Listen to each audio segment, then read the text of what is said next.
أعوذ بالله السميع العليم من الشيطان اللعين الرجيم.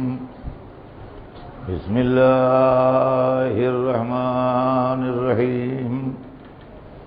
الحمد لله رب العالمين، والصلاة والسلام على سيدنا وشفيعنا بالقاسم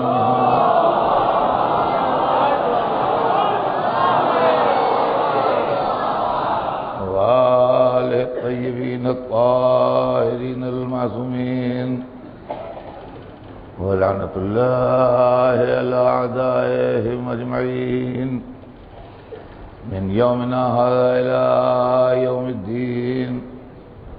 أما بعد، فقد قال الله سبحانه تبارك وتعالى في كتابه المبين، وهو أصدق الصادقين: ولا تلبسوا الحق بالباطل وتكتموا الحق وأنتم تعلمون. صلوات بھیجتے ہیں.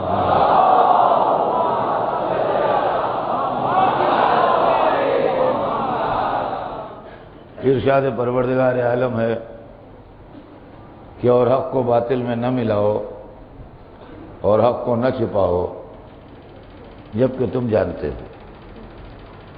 سلسلہ کلام ذہن عالی میں ہوگا. ہمارے آپ کے درمیان جو گفتگو شروع ہوئی ہے اس کی سمری، اس کا خلاصہ یہ ہے کہ لوگوں نے رسول کے خاندان اور رسول کا حق چھپایا، اور اس کی ذمہ داری زیادہ تر ان لوگوں پر تھی جو پہلے اسلام کی مخالفت کرتے رہے، مجبور ہو کے انہوں نے اسلام قبول کیا اور اسلام کو وہ دین نہ سمجھ کے حکومت سمجھے، اور انہوں نے حکومت حاصل کرنے کی کوشش کی اور اس میں کامیاب بھی ہوئے. نتیجہ یہ ہوا کہ ایسا طبقہ پیدا ہوا ان کے زیر اثر کہ جس نے رسول کے بزرگوں کا کیریکٹر اسیسینیشن کیا، رسول کا کیریکٹر اسیسینیشن کیا اور رسول کی آل کا فزیکل اسیسینیشن کیا. ہم 1400 برس بعد کے لوگ جب تاریخ پڑھتے ہیں اور اس میں ہمیں تاریخی دھاندلیاں دکھائی دیتی ہیں تو دل یہ چاہتا ہے کہ اس کی ایک دفعہ تحقیق ہو کہ اس کے اندر سچائیاں کہاں تک ہیں، حقیقتیں کہاں تک ہیں اور اصلی باتیں کیا ہیں. چنانچہ میں نے رسول کے خاندان کے سلسلے میں، جناب ابو طالب کے سلسلے میں، بی بی خدیجہ کے سلسلے میں اور اس کے بعد خود سرکار دو عالم کے سلسلے میں، کل تک کی مجلسوں میں نے اس کے بعد سرکار دو عالم کے سلسلے میں جو چیزیں تھیں قابل اعتراض، ان میں سے کچھ چیزیں آپ کے سامنے پیش کی. آج میرا بیان آگے بڑھ رہا ہے اور آج مجھے آل رسول کے تعلق سے عرض کرنا ہے کہ رسول کی اولاد کے ساتھ کیا سلوک ہوا.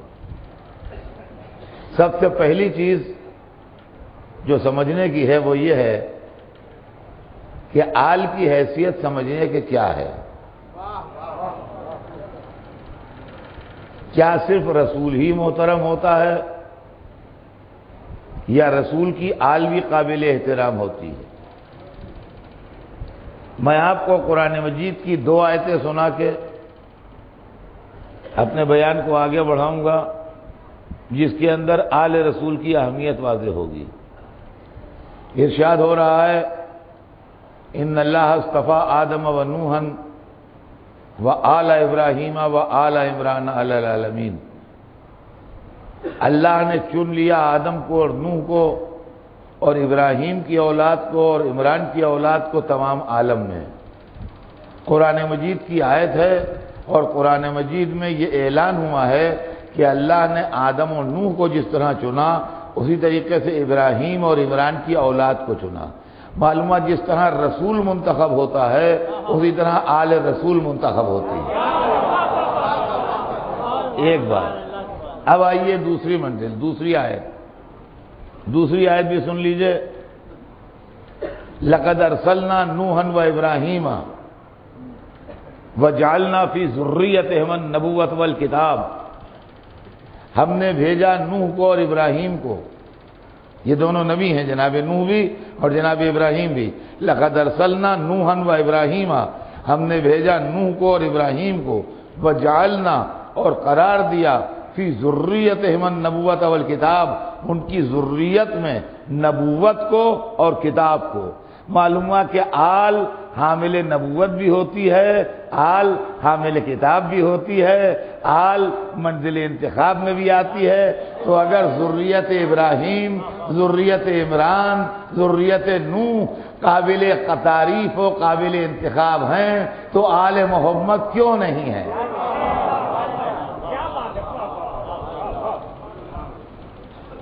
اب آئیے آل محمد کا تذکرہ میں شروع کرتا ہوں، اور جہاں جہاں میری آواز جا رہی ہے اور جو جو میری آواز کو سن رہا ہے، میں اس سے پھر گزارش کروں گا ایک دفعہ کے جذبات سے اپنے کو الگ کر کے جو میں کہہ رہا ہوں اس پر غور کرے۔ رسول کی آل میں پہلا نام کس کا شامل ہوگا؟ توجہ کیجیے گا، آل رسول کا مرتبہ آپ کو معلوم ہے کیا ہے؟ آل رسول کا مرتبہ اگر معلوم کرنا ہے تو نماز پڑھیے۔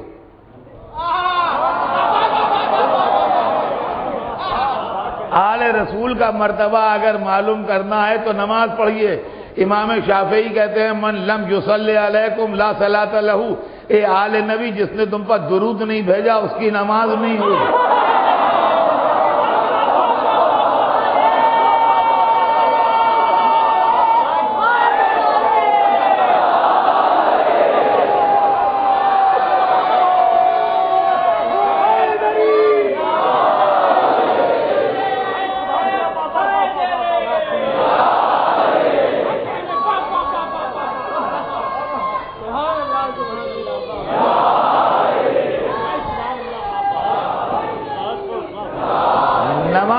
پابندی کیجئے، نماز کو نہ بھلائیے۔ نماز آل رسول سے قریب لے جاتی ہے، لیکن یہ طے شدہ بات ہے کہ نماز میں جہاں درود محمد پر ہے وہیں آل محمد پر بھی ہے۔ تو معلوم ہوا کہ نماز جو صرف اللہ کے لیے ہے وہ بھی بغیر ذکر آل مکمل نہیں ہوتی۔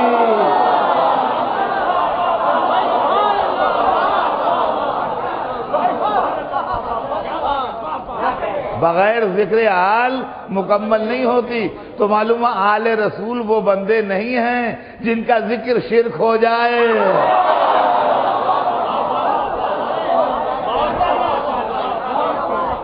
امام شافعی کا یہ قول کہ من لم یصلی علیکم لا صلاۃ لہ، جس نے نماز میں آپ پر درود نہیں بھیجا اس کی نماز نہیں ہوئی۔ نماز نہیں ہے اس کی جو آل رسول پر درود نہ بھیجے۔ اور نماز کے لیے یہ ہے کہ اعمال کی سردار ہے، جتنے اعمال ہیں اس سب کی سردار جو ہے وہ نماز ہے۔ ان ردت رد ما سواہا وان قبلت قبل ما سواہا، اگر نماز قبول ہو گئی تو تمام اعمال قبول ہو گئے، اگر نماز رد ہو گئی تو تمام اعمال رد ہو گئے۔ اب جنہوں نے دل میں آل سے محبت نہیں رکھی تو نماز تو قبول ہوگی نہیں۔ اب یہ نہ کہیے کیا کسی کا عمل بھی بیکار جاتا ہے؟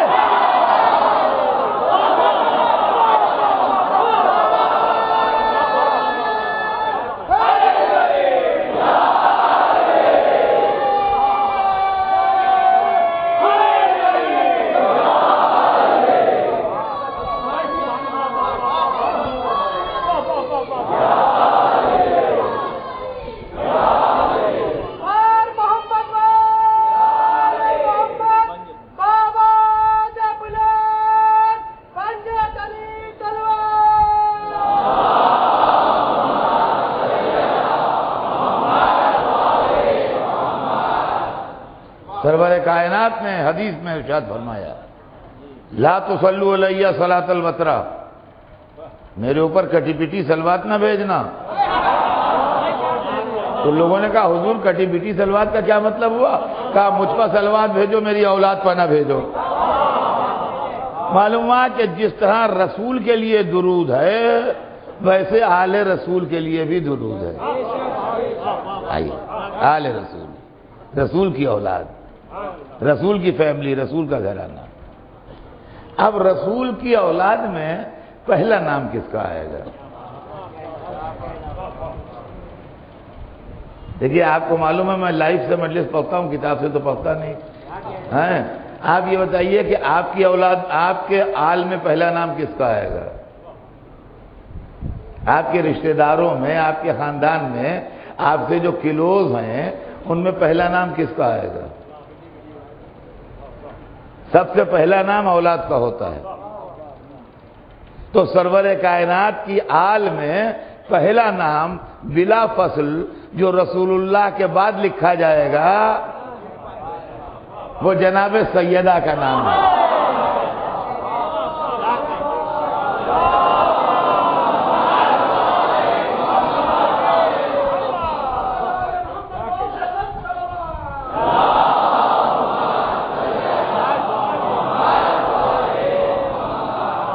پہلا نام جو رسول اللہ کے سلسلے میں آئے گا، آل رسول میں کون کون لوگ ہیں، جب فہرست بنے گی تو ٹاپ پرائرٹی کے اوپر سب سے پہلا نام کس کا ہوگا؟ دیکھیے نواسے بھی رشتہ دار ہوتے ہیں، سب ہوتے ہیں، مگر اولاد کے بعد ہوتے ہیں. پوتے نواسے ہوتے ہیں رشتہ دار، لیکن پہلے بیٹا پھر پوتا، پہلے بیٹی تھی نواسا، ہے نا؟ پہلے نواسا پھر بیٹی نہیں، پہلے پوتا پھر بیٹا نہیں. جو پہلے آیا وہ پہلے ہے، جو بعد میں آیا وہ بعد میں. سامنے کی بات ہے نا. تو سرور کائنات کی آل میں جو بزرگ ہوں، لیکن پہلا نام جو ہے بلا اختلاف بغیر کسی ڈسپیوٹ کے وہ جناب سیدہ کا نام ہے نا. تو جب سے اسلام آیا ہے اس وقت سے اس وقت کی ڈیٹ تک جب یہ مجلس ہو رہی ہے، جتنی صلواتیں گئی ہیں سب میں فاطمہ شریک ہیں. یہ ایک بات. اب اس کے بعد یہی وہ لوگ ہیں کہ جن کی قرآن میں تعریف ہے، آل رسول. کبھی قرآن نے کہا قُلْ لَا أَسْأَلُكُمْ عَلَيْهِ أَجْرًا إِلَّا الْمَوَدَّةَ فِي الْقُرْبَى، کہہ دیجئے کہ میں کچھ نہیں چاہتا، صرف اپنے قرابت داروں کی محبت چاہتا ہوں. کبھی قرآن نے یہ کہا کہ انما یرید اللہ لیذھب عنکم الرجس اہل البیت ویطہرکم تطہیرا.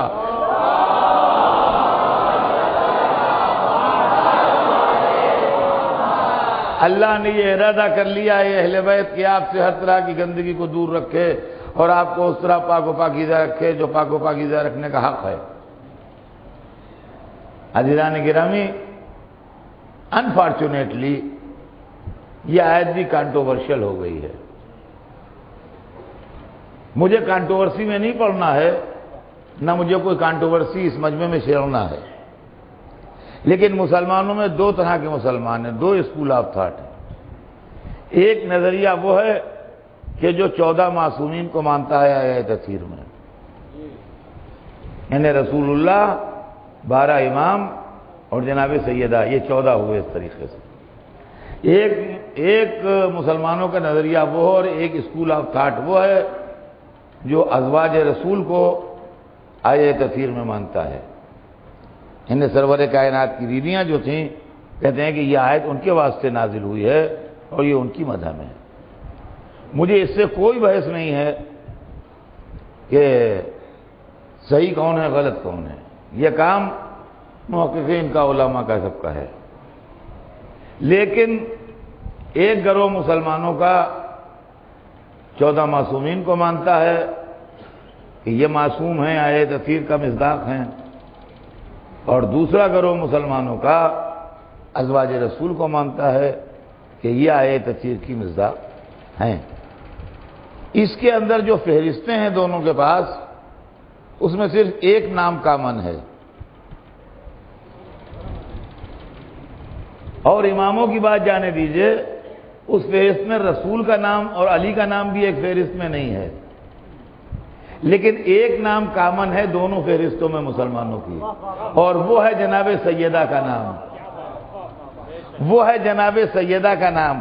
وہ لوگ جو ازواج رسول کے قائل ہیں آیہ تطہیر میں، وہ بھی جناب سیدہ کو مانتے ہیں کہ یہ داخل آیہ تطہیر ہیں، اور وہ لوگ جو 14 معصومین کے قائل ہیں وہ بھی مانتے ہیں کہ جناب سیدہ مصداق آیہ تطہیر ہیں۔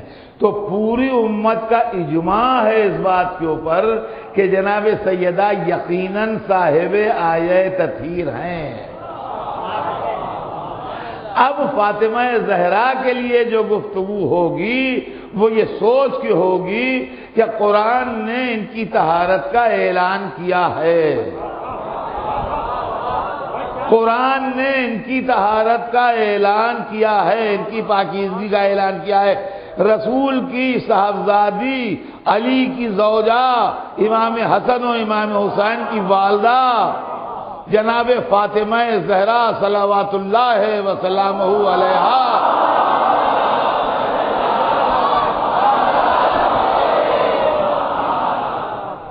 مصداق آیہ تطہیر ہیں، اس پر اجماع امت ہے، پوری امت کا اجماع ہے اس بات کے اوپر کہ بی بی جو ہیں وہ آیہ تطہیر کی مصداق ہیں۔ تو اب وہ بی بی جو آیہ تطہیر کی مصداق ہو، اس سے کسی بات کا ثبوت مانگنا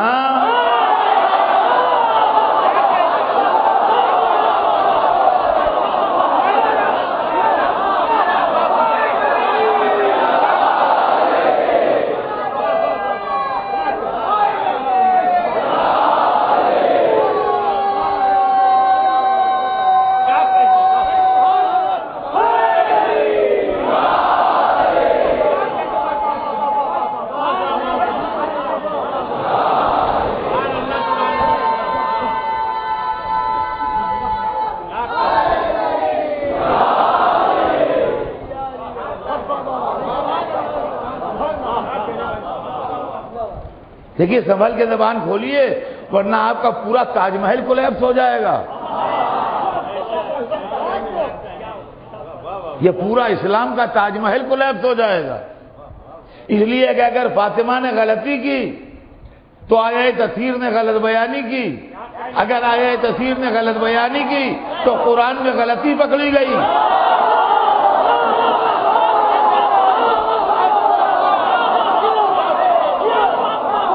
اور جس مذہب کی کتاب میں غلطی پکڑی جائے وہ مذہب صحیح نہیں ہے۔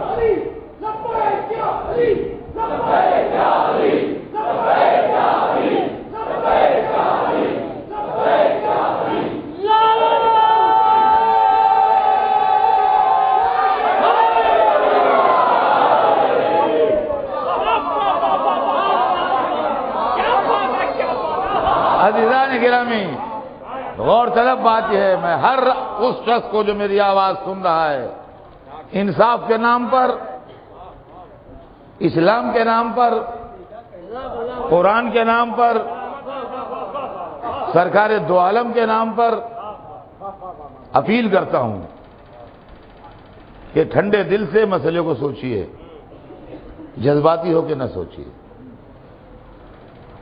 پورا کیس تاریخ کے اندر محفوظ ہے، مثل کا ایک کاغذ بھی ضائع نہیں ہوا ہے، ایک کاغذ ایک پرزہ بھی اتنا تھا مثل کا مقدمے کی 1400 برس میں ضائع نہیں ہوا ہے۔ کیا اس مسئلے پر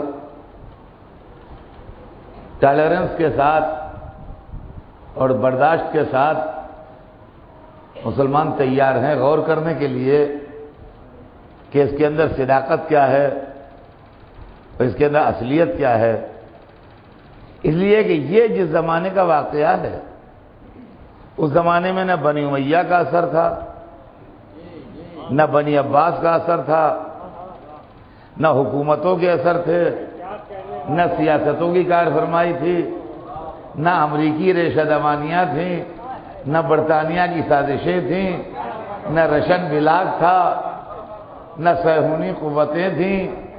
یہ تو بالکل مدینے کے اندر رسول کے چند دن کے اندر کی بات چیت ہے، جہاں سب فرزندان توحید تھے اور سرور کائنات کے عقیدت مند تھے۔ ایسے عالم میں اس مسئلے کا فیصلہ بہت ضروری ہے۔ اور عزیزان گرامی، میں ایک بات عرض کروں گا، اس لیے کہ یہ مسئلہ چونکہ بہت زیادہ سینسیٹیو ہے، لہذا میں اس کو بہت ڈیٹیل میں نہیں پڑھوں گا، اس لیے کہ دل کے آبگینوں کو ٹھیس لگانا مجھے مقصود نہیں ہے، صرف اپنی بات کہہ دینا مقصود ہے۔ لیکن جو بات میں کہہ رہا ہوں، سارے بزرگان دین اور سارے محترم لوگوں کی عزت و احترام کو پیش نظر رکھتے ہوئے وہ ضرور کہوں گا کہ میں نے بھی اس مسجد میں خود اور اس مسجد کے علاوہ دنیا بھر میں اس مسئلے کے اوپر بہت پڑھا ہے، اور معصوم عالم کی شہادت کی مجلسیں پڑھنے میں یہاں آیا کرتا ہوں، اب کبھی آتا ہوں، کبھی نہیں آتا ہوں، بہت میں نے پڑھا ہے، جو لوگ اس مجلسوں میں شریک ہوتے ہیں ان سے واقف۔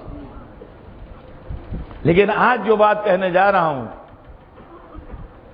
وہ آج سے پہلے میں نے کبھی نہیں کہی۔ میں اس کا دعویٰ کبھی نہیں کرتا ہوں کہ میں کچھ نیا پڑھ رہا ہوں، مگر اب جو بات کہنے جا رہا ہوں وہ اس منبر سے اور خود اپنی زبان سے پہلی دفعہ کہنے جا رہا ہوں، تو میں چاہتا ہوں کہ آپ اس کو توجہ سے سنیے، اور جہاں جہاں جس ملک میں، جس شہر میں، جس جگہ میری آواز جا رہی ہے، وہاں کے لوگ اس پر توجہ دیں کہ یہ جناب سیدہ والا مسئلہ فدق جو ہے، اس میں ایک بات پر غور کیجئے کہ یہ جناب سیدہ کے قبضے میں کیسے تھا۔ دیکھیے میرا کوشچن، میں اس کی انکوائری چاہتا ہوں کہ یہ جناب سیدہ کے قبضے میں کیسے تھا۔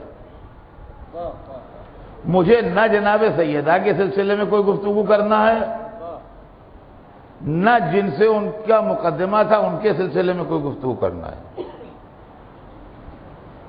ان دونوں کے سلسلے میں مجھے کوئی گفتگو نہیں کرنا ہے۔ مجھے صرف اس سوال کا جواب چاہیے ہے کہ یہ فدق جو ہے یہ جناب سیدہ کے قبضے میں کیسے تھا۔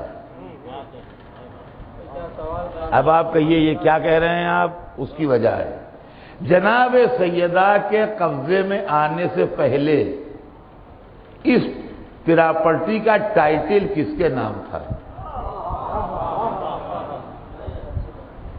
دیکھیے جہاں جہاں میری آواز جا رہی ہے بہت توجہ سنیے گا، اس کو سرسری نہ سن لیجیے گا۔ جناب سیدہ کے قبضے میں آنے سے پہلے اس پراپرٹی کا ٹائٹل کس کے نام تھا؟ کیا رسول اللہ کے نام تھا یا اسلامی اسٹیٹ کے نام تھا؟ دیکھیے غور کیجیے گا، یہ اس پراپرٹی کا ٹائٹل رسول اللہ کے نام تھا یا اسلامی اسٹیٹ کے نام تھا؟ یہ بتائیے آپ۔ اگر اس کے مالک رسول اللہ تھے اور انہوں نے اپنی خوشی سے اپنی بیٹی کو دے دیا تو کوئی قانون بیٹی سے واپس نہیں لے سکتا۔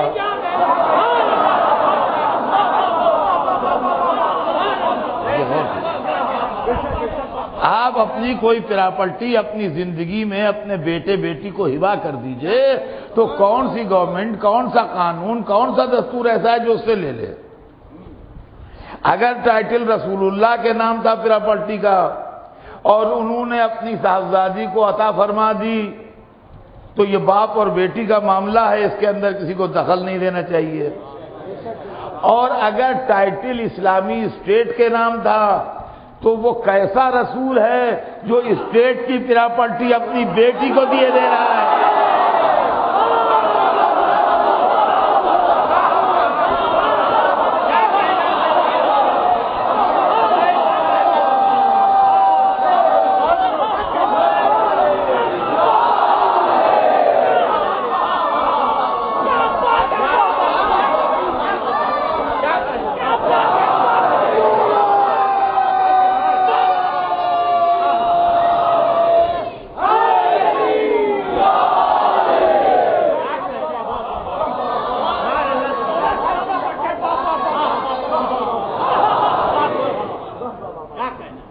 آج بھی دنیا میں بڑے بڑے عہدوں کے اوپر لوگ ہوتے ہیں، گورنر ہوتے ہیں، چیف منسٹر ہوتے ہیں، پرائم منسٹر ہوتے ہیں، بڑے بڑے عہدوں پر لوگ ہوتے ہیں، بہت بڑے بڑے ڈائریکٹرز ہوتے ہیں، یہ ہوتے ہیں، کوئی پراپرٹی ایسی جس کے ہم محافظ بنائے گئے ہوں، ہماری ذاتی ملکیت نہ ہو، وہ ہم اپنے عزیزوں کو دے دیں تو اقربا پروری کا الزام لگے گا کہ نہیں لگے گا؟ ہمیں نہ اس سے بحث کہ جناب سیدہ نے کیا فرمایا، اور نہ ہمیں اس سے بحث کہ ان کے سامنے جو بات آئی وہ کیا کہی گئی، وہ جانے، لوگوں کے جذبات جانے، ہمیں رسول سے بحث ہے۔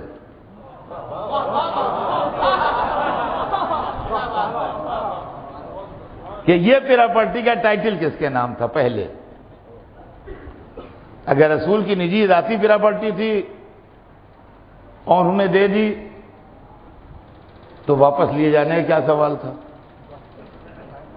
اور اگر اسٹیٹ کی پراپرٹی تھی جو انہوں نے دے دی تو ان کو حق کیا تھا اسٹیٹ کی پراپرٹی اپنی بیٹی کو دینے کا؟ عزیزان گرامی، اس مسئلے کو غور کیجئے، یہ آپ کے دین کا مسئلہ ہے، یہ نہیں کہ اس کو ایسے ہی رہن دیجئے۔ اس لیے کہ فاطمہ زہرا نے غضب کر دیا، ایک تو دربار میں خود آ گئیں، دوسرے لیے کہ اپنے ساتھ علی کو لے آئیں۔ امت سے یہ بھول ہو گئی کہ ایک منزل پر علی کو خلیفہ بنا لیا۔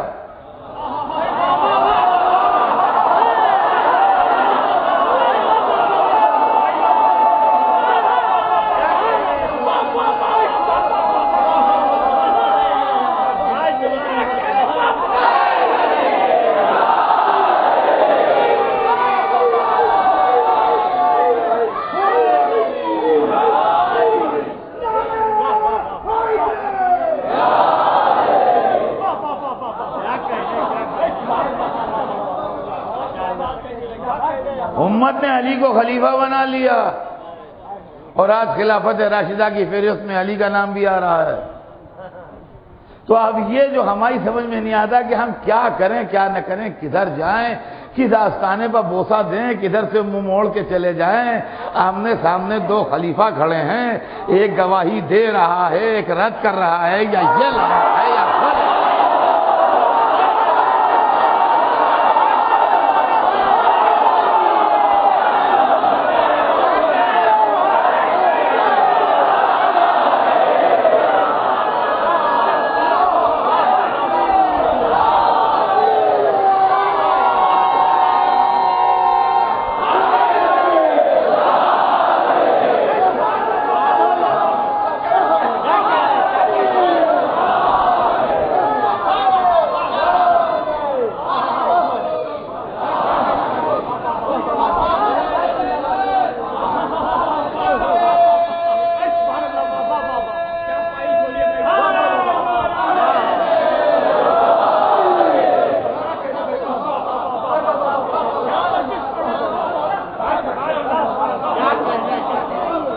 سوچیے آپ اس مسئلے کو غور کیجیے۔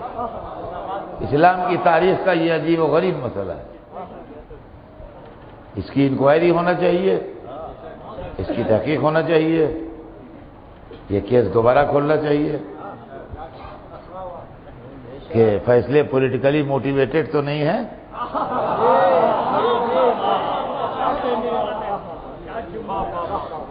یہ چیز جو ہے یہ سامنے آنا چاہیے۔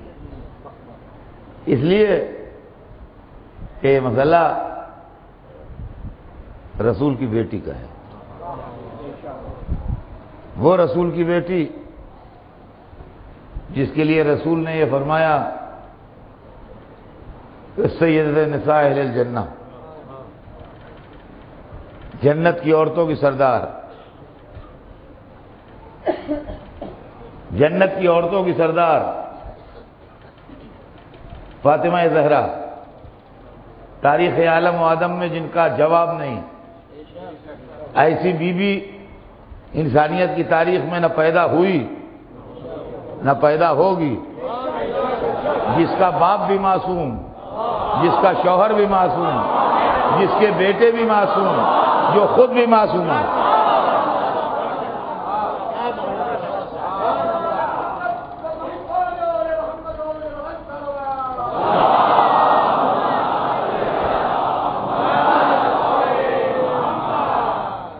حضور کی سلامتی کے واسطے ایک تلوار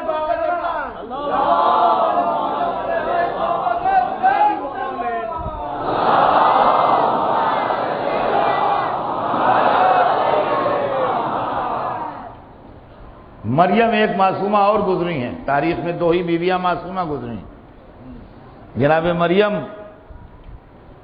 اور بی بی۔ مریم معصومہ تھی، ان کو معصوم بیٹا تو ملا، مگر مریم کی شادی نہیں ہوئی، شوہر نہیں ملا معصوم۔ اور مریم کے بزرگ والد جو تھے وہ بہت مقدس و محترم ہستی تھے،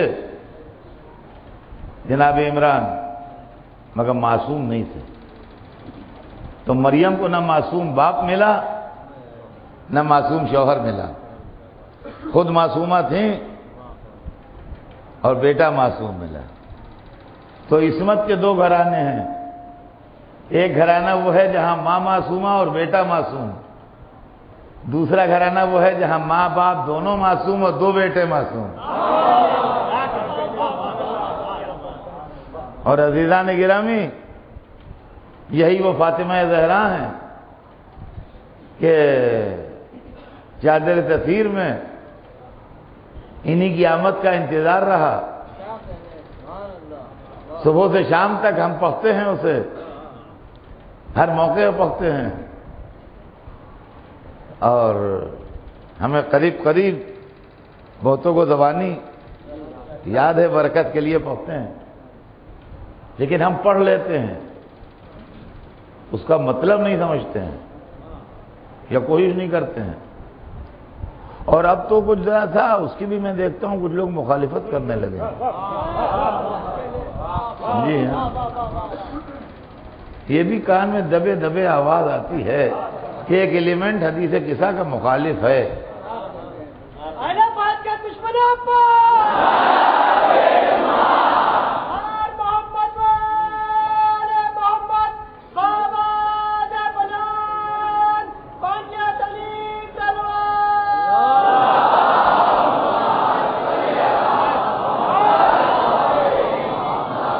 لیکن آج تک کسی نے آنکھوں میں آنکھیں ڈال کے ہم سے کہا تو نہیں۔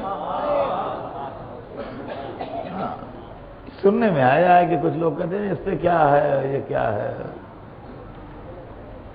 یا اپنی جہالت کے سبب کہتے ہوں یا عداوت کے سبب کہتے ہوں، جو بھی ہو، لیکن بہرحال ہے عجیب و غریب واقعہ کہ بیٹی کے گھر میں آئے، وہ کہا میں کمزوری محسوس کر رہا ہوں، مجھے کسائی یمانی اڑا دو، چادر اڑا دو۔ انہوں نے اللہ کی چادر اڑا دی۔ اب بڑے مصروف رہتے ہیں، کار تبلیغ ہے، ذمہ داریاں ہیں، کبھی کبھی آدمی تھکن محسوس کرتا ہے، کمزوری محسوس کرتا ہے، تھوڑا ریسٹ کرنا چاہتا ہے۔ لیکن آپ ایک بات بتائیے، دیکھیے ہر چیز کو یوں جلدی جلدی ہم لوگ پڑھ لیتے ہیں، کبھی سوچے کہ جب کوئی بزرگ یا کوئی محترم آرام کرنے کے لیے کہیں آئے اپنے گھر میں، یا چھوٹے کے گھر میں، اپنے بیٹی کے گھر میں، بیٹے کے گھر میں، تو بچوں کو اس سے دور رکھا جاتا ہے۔ اگر بچے آتے بھی ہیں کھیلتے ہوئے، کہتے ہیں وہاں نہ جانا، وہ آرام کر رہے ہیں، بہت تھکے ہوئے ہیں، اب اس بات نہ جانا، اس بات وہ آرام کر رہے ہیں۔ ادھر وہ چادر اوڑھ کے لیٹے اور ادھر بڑے شہزادے امام حسن آئے اور انہوں نے کہا کہ انی اشم عندک رائحۃ طیبۃ کأنہا رائحۃ جدی رسول اللہ، میں مادر گرامی آپ کے پاس ایسی خوشبو محسوس کر رہا ہوں جیسے میرے نانا کی ہے۔ اس کا مطلب یہ ہے کہ جس میں رسول سے کوئی خوشبو نکلتی تھی، اور خوشبو بھی وہ خوشبو نکلتی تھی جو مہکتی تھی۔ یعنی ایک تو یہ ہے کہ میرے رومال میں عطر لگا ہے، جب میں سونگھوں تو خوشبو محسوس ہو، اور ایک یہ ہے کہ اتنا تیز عطر ہے کہ میں نے جب رومال جیب سے نکالا تو پاس پڑوس کے جو لوگ تھے ان کو خوشبو محسوس ہوئی۔ تو یہ جو پاس پڑوس کے لوگوں تک خوشبو پہنچ جائے، اس کو مہکنا کہتے ہیں۔ تو ایسی خوشبو تھی جو مہکتی تھی۔ تو رسول کے جسم سے خاص خوشبو نکلتی تھی، ورنہ وہ پوچھتے کہتے کہ یہ خوشبو کیسی ہے؟ انہوں نے یہ نہیں کہا خوشبو کیسی ہے، کہا ایسی خوشبو جیسے میرے جد کی خوشبو، معلوم ہے جس میں رسول سے خوشبو نکلتی تھی۔ اب یہ دماغ میں آتا ہے کہ شب ہجرت بستر پہ علی کیوں سوئے؟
تو عزیزان گرامی عرض یہ کر رہا تھا کہ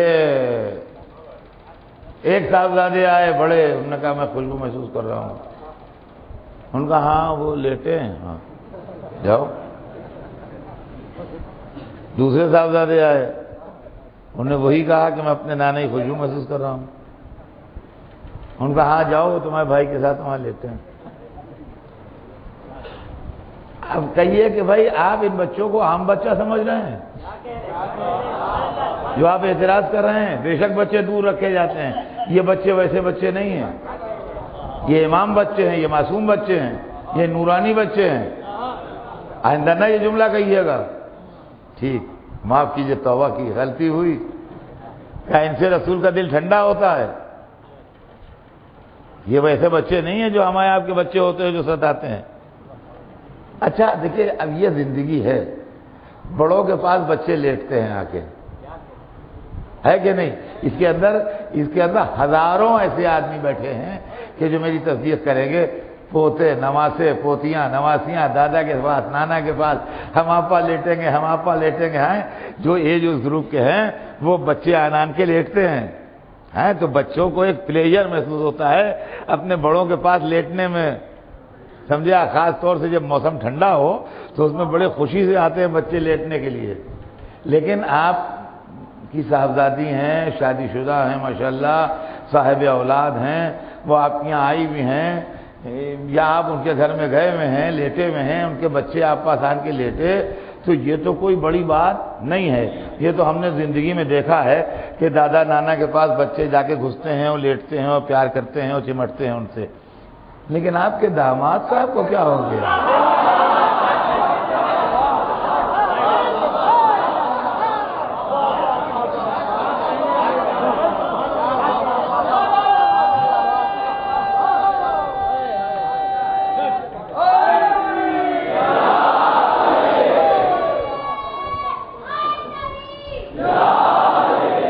آپ کبھی سوچئے تو صحیح،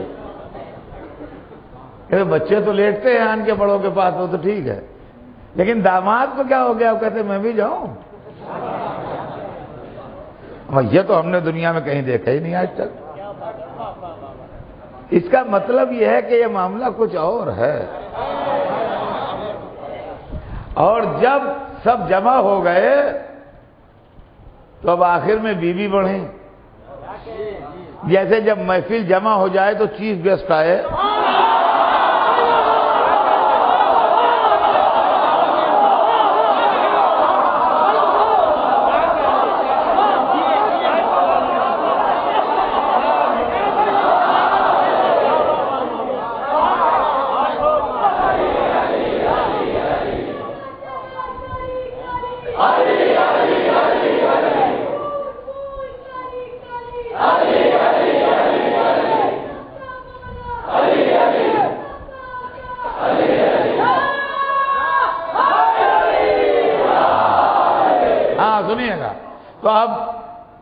دیکھیے میں بہت بڑا جملہ کہہ گیا ہوں.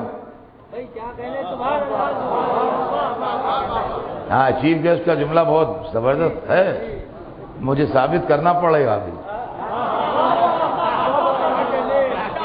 اب بیوی تشریف لائیں آخر میں, کیا میں بھی آؤں؟ کہا آؤ.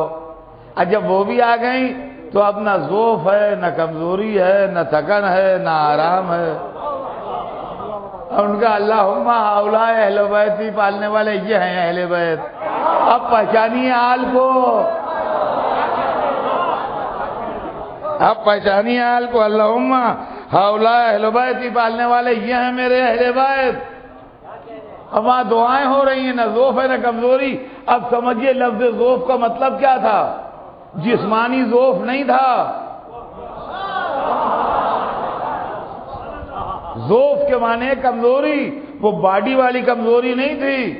کوئی میری رسالت کو کمزور نہ سمجھے, اتنے ٹکڑے ہیں.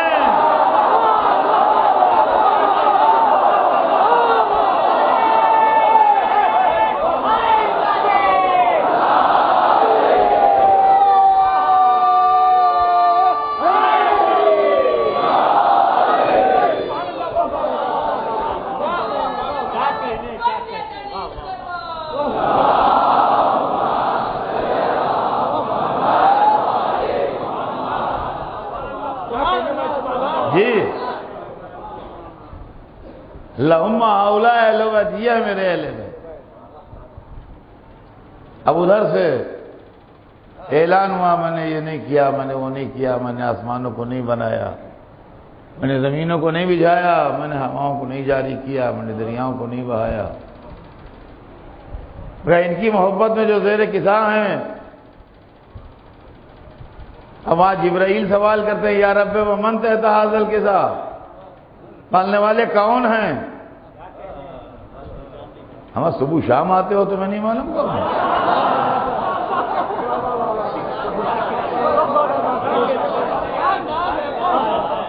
دن میں 4 چکر کرتے ہو, نہیں معلوم کون ہے. ان کا تم ہی بتا دو, تمہیں تو معلوم ہے, تمہیں بھی دعویٰ ہے کہ معلوم ہے, بتاؤ. ان کا بتاؤ کہ ہمارے گھروں میں لکھے ہیں نام, مسجدوں میں لکھے ہیں, امامباڑوں میں لکھے ہیں, محمد علی فاطمہ حسن حسین. اور کون؟ کیا وہ فیل ہو گئے تم؟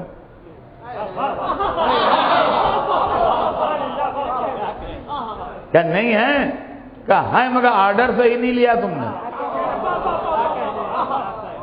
اجا جبرائیل نے کہا کون ہے؟ آپ سنیے چیف گیسٹ کا مطلب. تو ارشاد ہوا ہم فاطمہ تو ابوہا وبالہا. سلامات بھیج دیں محمد.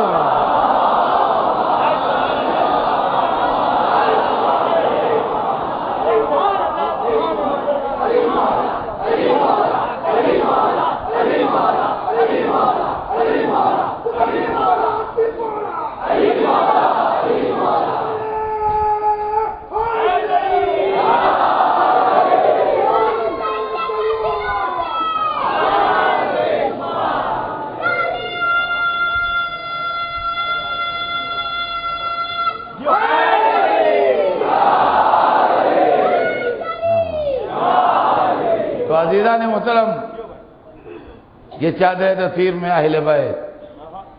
آج میرا موضوع اہل بیت ہی ہے نا, میں نے شروع سے کیا آل رسول. اب آئیے ایک جھلک اور, اس لیے کہ جناب سیدہ کا مسئلہ جو ہے وہ ان تمام معاملوں کو سامنے رکھ کے غور کیا جائے گا کہ معمولی ہستی نہیں ہے, معمولی ہستی نہیں ہے فاطمہ زہرا. دوسرا موقع جب اسلام کی سچائی کو چیلنج دیا جا رہا ہے اور عیسائی علماء آئے ہیں بحث کرنے کے لیے. لڑائی بھڑائی نہیں ہے, تیر تلوار نہیں ہے, دلیل ہے, بحث ہے. دلیل ہے, بحث ہے, صداقت کی آزمائش ہے کہ وہ سچے کہ یہ سچے, وہ سچے کہ یہ سچے, کون سچا. اس لیے کہ قرآن نے بھی ہم کو جو حکم دیا ہے کونوا مع الصادقین, سچوں کے ساتھ ہو جاؤ. تو دنیا میں ہر ایک یہی دعویٰ کہتا ہے جناب میں تو سچ بولتا ہوں. ہماری زندگی گزر گئی، بڈھے ہو گئے، آج تک یہ نہ سنا کہ کوئی کہے جناب میں تو تھوڑا سا جھوٹ بھی بولتا ہوں. میری باتوں کا پورا بھروسہ نہ کر لیجیے گا، تھوڑا تھوڑا جھوٹ بھی بول دیتا ہوں میں کبھی کبھی. جو ملا اس نے کہا جناب میں تو کھری کہتا ہوں، جناب میں تو سچ بولتا ہوں. کہہ رہا ہے کھوٹی کہہ رہا ہے، میرے سامنے بیٹھا ہوا وہ کہہ رہا ہے کھری کہتا ہوں. سلوتر جھوٹ بول رہا ہے، میں جانتا ہوں، میں دعویٰ کر رہا ہے میں سچ بولتا ہوں. تو ہم پتہ کیسے لگائیں سچا کون ہے؟ تو قرآن نے پتہ بتایا کون سچا ہے. کہ اس لڑائی میں جو جیتے وہ سچا ہے، جو ہارے وہ جھوٹا ہے. اب وہاں بھی یہی بلائے گئے، ابنانا و ابناکم ونساءنا ونساءکم وانفسنا وانفسکم. معلوم ہوا کہ جب صداقت پر بات آئی تو آل رسول ہی نے آن کے تصدیق کی. وہاں بھی آئے تو یہی لوگ آئے، مولا علی گئے، جناب سیدہ گئیں، امام حسن گئے، امام حسین گئے، اس کے علاوہ کوئی نہیں گیا. اور لطف کی بات یہ ہے کہ خیبر کے علم کی تمنا تو بہتوں نے کی،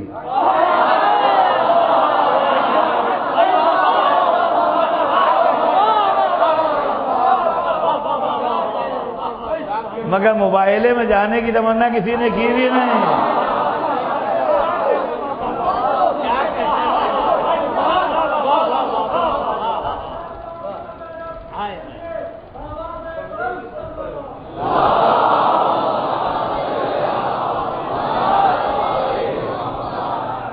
چادر عصمت اوڑھے ہوئے بی تھیں، آگے آگے رسول تھے، گود میں حسین تھے، انگلی پکڑے ہوئے حسن تھے، ان کے پیچھے معصومہ تھیں، ان کے پیچھے مولا علی تھے. اور جب وہاں گئے اور ان کا جو بڑا عالم تھا اس کو پراپر نام نہیں ہے، وہ عہدہ تھا اس کا، تو وہ کہنے لگا کہ میں وہ چہرے دیکھ رہا ہوں کہ اگر کہہ دیں گے تو پہاڑ ہٹ جائے گا، پہاڑ ہٹ جائے گا. دیکھو ان سے مباہلہ نہ کرنا ورنہ کوئی عیسائی زندہ بچے گا نہیں. وہ نیچے اترا، پہاڑیاں تھی چھوٹی سی، اس کو بیٹھا تھا، کہنے لگا ہمیں آپ سے مباہلہ نہیں کرنا ہے. اسلام زبردستی کا مذہب نہیں ہے، وہ بادشاہوں نے زبردستی پھیلایا ہو، رسول اللہ اور آل رسول نے زبردستی نہیں پھیلایا. اسلام دل بدلنے کا نام ہے، حالات بدلنے کا نہیں. دماغ بدلنے کا نام ہے، فکر بدلنے کا نام ہے. کہ ہم آپ سے مباہلہ نہیں کریں گے. تو رسول نے نہیں کہا کہ یہ نہیں فرمایا کہ نہیں میں تو کروں گا. بڑے اخلاق سے کہا نہ صحیح ٹھیک ہے، نہیں مرضی ہے تمہاری نہ کو.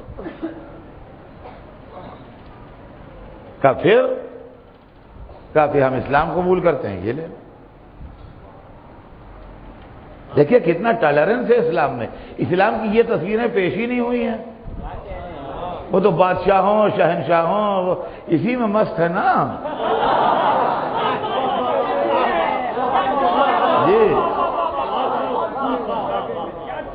کہا ٹھیک ہے مباہلہ نہیں کریں گے ہم اسلام پیش کرتے اس کو غور کرو دیکھو پسند ہے قبول کر لو. کہا نہیں یہ تو نہیں ہوگا.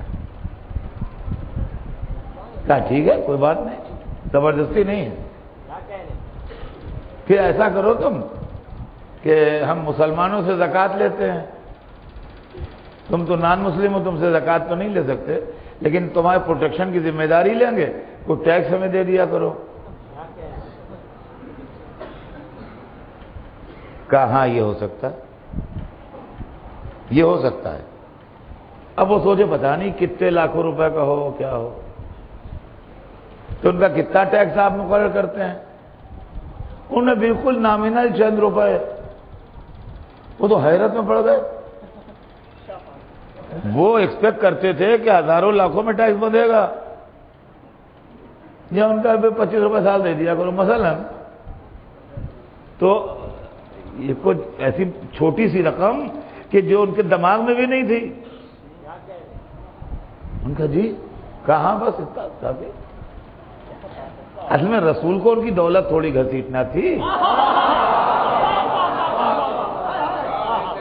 اسلام نصرانیت سے اپنی صداقت کا ٹیکس لینا چاہتا تھا، وہ لے لیا۔ صلوات بھیج دیں محمد۔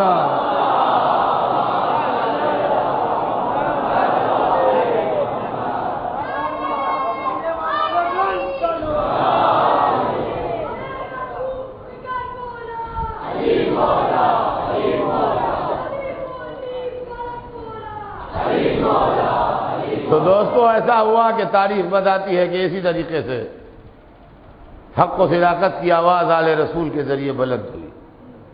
لہذا آل رسول کا مسئلہ اسلام کی تاریخ میں غور طلب ہے۔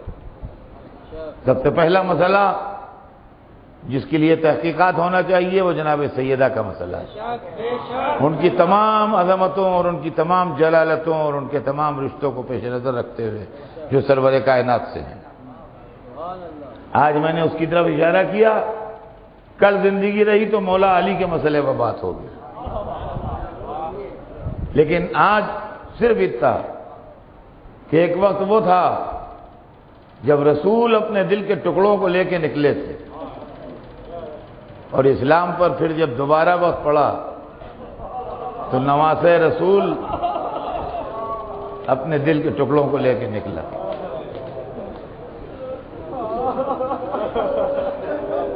ملوکیت اسلام کو چیلنج دے رہی تھی،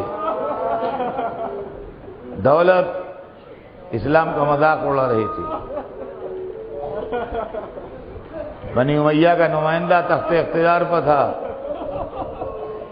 محمد کی آل سے ابو سفیان کی آل بیعت مانگ رہی تھی، اسلام ختم ہو جاتا اور 1,24,000 پیغمبروں کا نام بھی ختم ہو جاتا۔ لہذا رسول کا نواسہ مدینے سے اپنے بڑے گھر کو لے کے نکلا، مکے میں آ کے قیام کیا۔ جب حاجیوں کے بھیس میں قاتل آ گئے تو مکہ بھی چھوڑا، سفر غربت اختیار کر کے کربلا پہنچے۔ آج 7ویں رات آ گئی،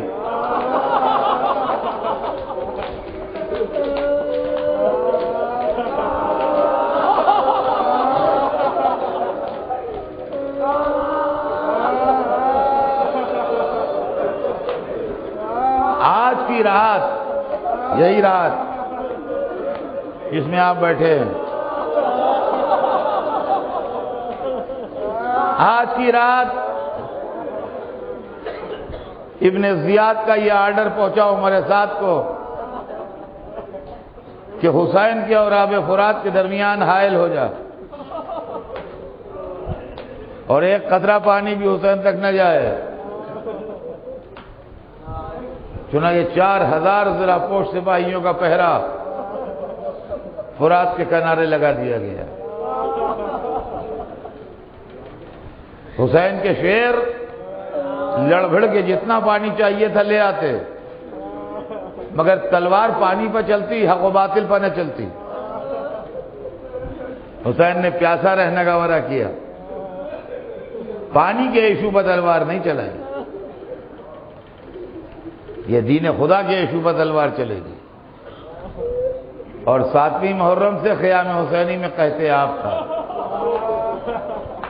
آوازیں گونج نہیں دی، التش، ہائے پیاس، ہائے پیاس، ہائے پیاس۔ اور عزیزان گرامی، یہ 7ویں رات آ گئی،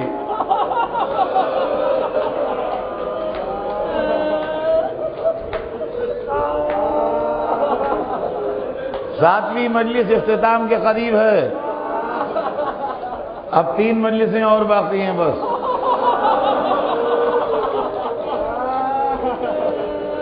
اور آج کی رات اور کل کا دن آپ بی بی ام فروا کو ان کے لال کا پرسہ دیتے ہیں.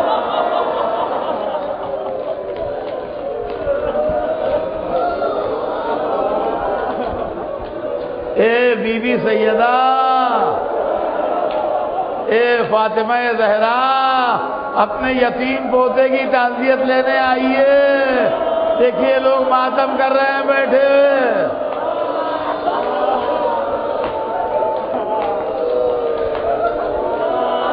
حضرکم اللہ.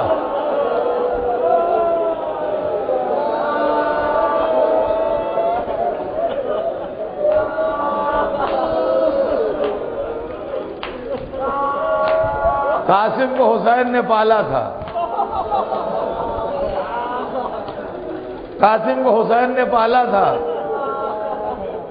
اس گھرانے میں بھتیجوں کو پالنے کی روایت رہی ہے.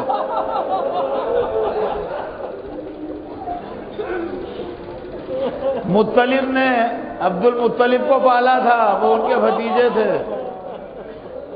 ابو طالب نے رسول کو پالا تھا، وہ ان کے بھتیجے تھے. حسین نے قاسم کو پالا تھا، وہ ان کے بھتیجے تھے. حسین کے بیٹے کو زینب نے پالا، حسن کے بیٹے کو حسین نے پالا.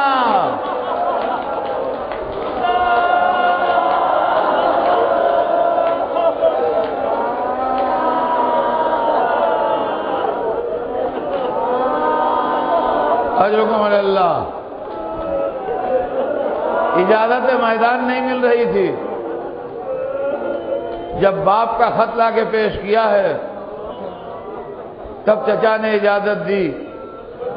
حدیث میں ہے کہ قاسم کو اجازت دیتے وقت حسین اتنا روئے کہ کسی کو شہید کو اجازت دیتے وقت اتنا روئے نہیں. سہارا دے کے گھوڑے پہ بٹھایا. 13 برس کا بچہ عام طور سے میدان میں نہیں جاتا، مگر حسن کے دل کے گھٹے ہوئے جذبات جہاد تھے جو حسین کی شکل میں قاسم کی شکل میں نمایاں ہو رہے تھے. لشکر میں تہلکہ مچا دیا. ہرزق شامی اور اس کے چاروں بیٹوں کو کھڑے کھڑے قتل کر دیا. جدھر جاتے تھے ادھر سروں کا انبار لگ جاتا تھا، جدھر جاتے تھے ادھر لاشوں کے ٹکڑے اڑ جاتے تھے. روایت بتاتی ہے لوٹتے لوٹتے ایک لعین نے حضرت قاسم پر وہ سا حملہ کیا جو جناب حمزہ پر ہوا تھا.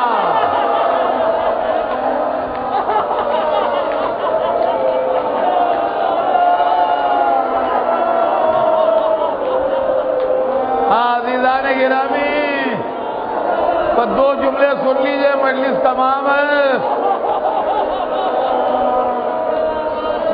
جو حضرت حمزہ پر حملہ ہوا تھا وہ قاسم پر ہوا. لڑکھڑا کے گھوڑے سے گرے، آواز دی یا اماں، اے چچا. حسین تلوار لے کے چلے، دین میں فوج تھی. ادھر قاسم کا جنازہ لاشا پا